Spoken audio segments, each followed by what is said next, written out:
नमस्कार दोस्तों, स्वागत है आपका टेक्नो डिफेंस अपडेट पे। तो दोस्तों आज हम बात करने वाले हैं भारत के तेजस MK2 और साथ में जो चाइना का J10C है उसके बारे में। तो दोस्तों दोनों एयरक्राफ्ट के बीच कंपैरिजन करेंगे और साथ में दोस्तों इस टॉपिक के ऊपर बहुत लंबे समय से जो रिक्वेस्ट थी वो लगातार से आ रही थी और साथ में जब मैंने Q&A के लिए पूछा था तो वहाँ पर भी बहुत सारी रिक्वेस्ट इस टॉपिक के लिए आई थी। और दोस्तों जो भारत का तेजस MK2 एयरक्राफ्ट है वो केवल अब 1.5 साल दूर है, यानी कि दोस्तों आप कह सकते हैं कि वो जल्द ही आने वाला है। उसका जो प्रोटोटाइप है वो अगले साल तक तैयार हो चुका होगा। तो दोस्तों दोनों ही एयरक्राफ्ट की जो परफॉर्मेंस है और साथ में वेपन पैकेज है और इनमें जो रडार लगा है उसके बारे में जानेंगे, क्योंकि दोस्तों दोनों ही काफ़ी अच्छे एयरक्राफ्ट है। वाकई में जो चीन का J10 है वो एक अच्छा एयरक्राफ्ट माना जाता है जो उन्होंने खुद से बनाया है। हालांकि दोस्तों इसे भी उन्होंने जो लावी प्रोजेक्ट है और साथ में F-16 है उनसे कॉपी किया है, लेकिन उसके बावजूद भी ये अच्छा एयरक्राफ्ट माना जाता है। तो चलिए दोस्तों अपनी वीडियो को शुरू करते हैं। तो दोस्तों सबसे पहले हम जो थोड़ी सी स्पेसिफिकेशंस है दोनों एयरक्राफ्ट के बारे में जान लेते हैं। तो देखिए दोस्तों सबसे पहले हम शुरुआत करते हैं J10C से।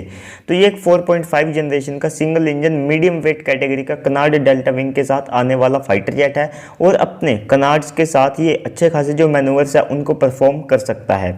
और दोस्तों इसी के साथ अगर हम बात करें तेजस MK2 की, तो ये भी एक 4.5 जनरेशन का एयरक्राफ्ट होने वाला है और साथ में ये भी सिंगल इंजन एयरक्राफ्ट होगा और मीडियम वेट कैटेगरी का एयरक्राफ्ट होगा और कनार्ड डेल्टा विंग के साथ ये हाईली मैन्यूवरेबल और साथ में ऑल वेदर एयरक्राफ्ट होगा। तो दोस्तों जो चाइना का J10C एयरक्राफ्ट है ये एक मल्टी रोल फाइटर जेट है, यानी कि कई तरह के मिशंस को अंजाम दे सकता है और इसे जो चाइना की चेंगडू कॉरपोरेशन है वो जो है मैन्युफैक्चर करती है और लगभग 468 एयरक्राफ्ट से ज़्यादा जो एयरक्राफ्ट है वो ये बना चुके हैं और इसी एयरक्राफ्ट को जो चाइनीज नेवी है वो भी इसका इस्तेमाल करती है। हालांकि दोस्तों नेवी के इस्तेमाल करने से ये एयरक्राफ्ट कैरियर बेस्ड एयरक्राफ्ट नहीं बन जाता है, वे इसे अपने कोस्टल एरिया को और साथ में जो नेवल बेस है उनसे ऑपरेट करने के लिए इसका इस्तेमाल करते हैं। तो वहीं पर भारत का भी जो तेजस MK2 है वो भी मल्टी रोल फाइटर जेट होगा, तो वो भी कई तरह के मिशन को अंजाम देने में सक्षम होगा, जिसमें air to air, air to ground और साथ में जो नेवल मिशन है उनको वो कर सकेगा। और साथ में लगभग 200 की संख्या में जो तेजस एयरक्राफ्ट है उसको खरीदने का प्लान बनाया गया है। हालांकि दोस्तों इस संख्या को अब थोड़ा सा रिड्यूस किया गया है, 170 के आसपास ये जो संख्या है ये आ चुकी है और इसे जो भारत की HAL है वो मैन्युफैक्चर करेगी। तो दोस्तों इसके बाद जो चाइना का J10C है ये सिंगल सीट एयरक्राफ्ट है, तो इसमें केवल एक ही क्रू ऑपरेट कर सकता है और साथ में इसका जो एम्प्टी वेट है वो लगभग 13,500 किलोग्राम तक माना जाता है और साथ में जो मैक्सिमम टेक ऑफ वेट है वो 23,000 किलोग्राम के आसपास माना जाता है। हालांकि दोस्तों कुछ जो ऑफिशियल्स है वे मानते हैं कि इस एयरक्राफ्ट का जो मैक्सिमम टेक ऑफ वेट है वो लगभग 20,000 के आसपास है, लेकिन चाइना 23,000 के आसपास इसे क्लेम करता है। और साथ में इसमें जो इंजन लगा है वो है रशिया का AL-31N इंजन। तो इस इंजन का जो ड्राई थ्रस्ट है वो लगभग 80 किलो न्यूटन के आसपास है और साथ में आफ्टर बर्नर के साथ ये 122 किलो न्यूटन का जो थ्रस्ट है उसे जनरेट करता है। तो दोस्तों ये जो इंजन है इसमें जो J10 है उसको थोड़ी सी प्रॉब्लम फेस करनी पड़ती है, वो हम आगे जाके इस वीडियो में डिस्कस करने वाले हैं। खास तौर पर ये जो प्रॉब्लम है ये इसके रडार को जो सफिशिएंट पावर है उसको लेकर के है।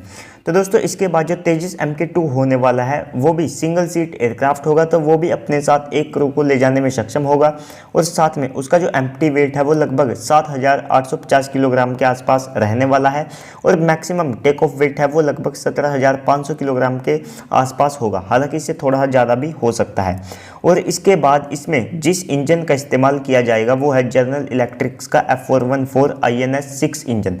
तो देखिए दोस्तों जो अमेरिकन इंजन होते हैं ये बहुत ज़्यादा जो है रिलायबल इंजन होते हैं, तो इंजन में यहाँ पर कोई भी इशू नहीं आने वाला है तेजस MK2 के साथ, क्योंकि हमारा जो पहले का तेजस एयरक्राफ्ट है वो आज तक भी क्रैश नहीं हुआ है इंजन की वजह से। और साथ में इस इंजन का जो ड्राई थ्रस्ट है वो 58 किलो न्यूटन है और साथ में आफ्टर बर्नर के साथ ये 98 किलो न्यूटन थ्रस्ट जो है जनरेट कर देता है। हालांकि दोस्तों जो अमेरिका है वो हमें जो जनरल इलेक्ट्रिक्स के F414 400 इंजन है उन्हें ऑफर करने का जो है प्लान बना रहा है, जिसमें वे 116 किलो न्यूटन थ्रस्ट वाला इंजन भी हमें ऑफर कर सकते हैं। और अगर हम भी थोड़ी सी कोशिश करें तो अमेरिका बड़ी आसानी से उस इंजन को हमें सप्लाई कर सकता है। तो अब हम बात कर लेते हैं दोनों एयरक्राफ्ट की जो परफॉर्मेंस होने वाली है उसके बारे में। तो देखिए दोस्तों जो चीन का J10C है उसकी जो स्पीड है वो लगभग 2330 किलोमीटर पर आवर के पास रहने वाली है, यानी कि टू मैक आप कह सकते हैं। और इसके बाद इसकी जो रेंज है वो 3800 किलोमीटर और साथ में इसकी जो कॉम्पैक्ट रेंज है वो 1450 किलोमीटर तक है। और इसकी जो फेरी रेंज है जिसमें एडिशनल ड्रॉप टैंक्स के साथ 6000 किलोमीटर तक जा सकता है, जो वाकई में बहुत ज़्यादा है। और इसके बाद इसकी जो सर्विस सीलिंग है वो 59,000 फीट यानी कि 59,000 फीट के आसपास रहेगी, ये भी बहुत ज़्यादा अच्छी है। और साथ में इसका जो रेट ऑफ क्लाइंब है यानी कि ये कितने सेकंड्स में कितनी हाइट को गेन कर सकता है, तो वो भी लगभग 300 मीटर पर सेकंड है, ये भी बहुत ज़्यादा अच्छा है। और इसके बाद ये +9G तक के जो मैनूवर्स है उनको सह सकता है, या जो पुल्स है उन्हें सह सकता है। और इसके बाद बात करें हम इसके थ्रस्ट टू वेट रेशो की, तो देखिए दोस्तों जो चाइना क्लेम करता है वो कहता है कि इसका जो थ्रस्ट टू वेट रेशो है वो 1 को क्रॉस करता है, जो कि 1.15 तक जाता है, जो कि बहुत ज़्यादा अच्छा है अगर ये चाइनीज़ क्लेम जो है वो सही है। और दोस्तों इसके बाद अगर हम बात करें यहाँ पर तेजस MK2 की परफॉर्मेंस के बारे में, तो देखिए दोस्तों जो तेजस MK2 की स्पीड है वो लगभग 2350 किलोमीटर पर आवर यानी कि 2 मैक तक रहने वाली है। और इसके बाद जो इसकी रेंज है वो 2500 किलोमीटर तक, और साथ में जो कॉम्पैक्ट रेंज है वो लगभग 1500 किलोमीटर के आसपास रहने वाली है। तो दोस्तों यहाँ पर जो कॉम्पैक्ट रेंज है उसमें जो हमारा तेजस MK2 है वो J10C से आगे है, जबकि जो दूसरी रेंज है उसमें जो J10C है वो हमारे तेजस MK2 से आगे है। और फेरी रेंज में भी जो हमारा तेजस MK2 है वो J10C से पीछे रह जाता है, जो कि केवल 3500 किलोमीटर तक होने वाली है। और इसके बाद जो सर्विस सीलिंग है वो 50,000 फीट तक है, जो कि J10C से 9,000 फीट तक कम है। और इसके बाद जो G लिमिट्स है तो वो भी +9G तक का है, जिसमें मैन्योरेबिलिटी में बहुत ज़्यादा अच्छा एयरक्राफ्ट होने वाला है, लगभग J10C के टक्कर का होगा। और इसी के साथ जो थ्रस्ट टू वेट रेशियो है वो माना जाता है कि 1 को क्रॉस करेगा।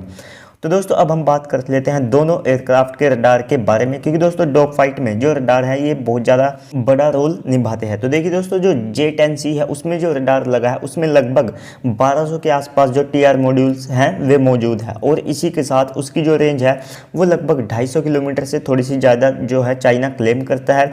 और दोस्तों वो कितने RCS के टारगेट को कितनी दूर से ट्रैक कर सकता है इसके लिए चाइना ने कोई भी डाटा जारी नहीं किया है। तो वहीं पर जो भारत का तेजस MK2 होने वाला है इसमें जो रडार है इसमें उत्तम AESA रडार लगेगा, जिसमें लगभग 1000 तक जो TR मॉड्यूल्स है उनको बढ़ाया जाएगा। और इसी के साथ ये जो हमारा पुराना उत्तम AESA है वो 150 किलोमीटर से जो 2 मीटर RCS के टारगेट है उसको ट्रैक करने में सक्षम है। तो इसमें ये जो रेंज है ये लगभग 200 किलोमीटर तक बड़ी आसानी से जाएगी। और दोस्तों इसी के साथ इसमें IRST सिस्टम भी लगेगा, जो कि लगभग 100 किलोमीटर के आसपास का होगा। तो दोस्तों अब हम बात कर लेते हैं दोनों एयरक्राफ्ट के जो वेपन्स हैं उनके बारे में। लेकिन उससे पहले जो चाइनीज़ रडार इसमें लगा है इसमें जो रशियन इंजन है वो इतने ज़्यादा TR मॉड्यूल्स को सफिशिएंट पावर देने में जो है वो इतना ज़्यादा कैपेबल नहीं माना जाता है। तो दोस्तों अब हम बात कर लेते हैं दोनों एयरक्राफ्ट के जो वेपन पैकेज है उसके बारे में। तो देखिए दोस्तों सबसे पहले हम जो J10C है उसके बारे में जान लेते हैं, इसके वेपन पैकेज के बारे में। तो इसमें टोटल 11 हार्ड पॉइंट है जिनके ऊपर ये 7000 किलोग्राम तक का यानी 60 टन का जो वेपन पैकेज है उसे ये ले जा सकता है। तो दोस्तों सबसे पहले इसमें एयर टू एयर मिशंस के लिए जो PL-10 जो कि 20 किलोमीटर तक की है, और साथ में PL-12 जो कि 70 to 100 किलोमीटर तक की मिसाइल है, और इसके बाद PL-15 जो कि 200 किलोमीटर तक की मिसाइल है, जो खास तौर पर इतनी रेंज में जो अवॉक्स है उनको मारने के लिए चाइना की तरफ से बनाई गई है। और इसके बाद अंडर डेवलपमेंट PL-21 जो कि 350 किलोमीटर तक की मिसाइल होने वाली है, उसको भी हो सकता है कि चाइना इसमें लगाए। हालांकि दोस्तों अभी उसे J-20, J-16 और साथ में जो J-31 है उसी के लिए प्लान किया गया है। और साथ में इस मिसाइल की जो रेंज है उसमें लगातार झोल रहता है, क्योंकि पहले चाइना क्लेम करता था कि ये 400 किलोमीटर तक जाएगी और अब 350 किलोमीटर तक, अभी कुछ दिन पहले रिपोर्ट्स आई थी कि ये 300 किलोमीटर तक जाएगी। तो इसकी जो रेंज है वो लगातार से जो है रिड्यूस हो रही है।